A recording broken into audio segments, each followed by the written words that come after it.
مرحبا، شو أخباركم؟ إن شاء الله تكونوا بخير. شوفوا هالنوعية التفاح اللي بيكون صغير بيكون كتير صحي ورائع وبيكون أورجانيك. هو أي شيء بيكون صغير في الخضروات هذا هو الحجم الطبيعي بتاع الأشياء اللي بتكون أورجانيك وتكون طبيعية. أوكي، هذه خدوها كقاعدة.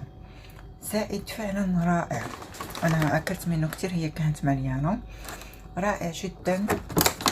شوفوا كيف صغير، بس شو اللذة اللي فيه ما شاء الله،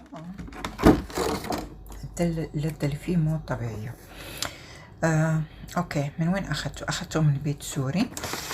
البيت سوري اظن عنده فروع في كل الامارات، اظن انا عارفة انه موجود في دبي، في الشارقة، في عجمان، اظن في الشارقة كمان.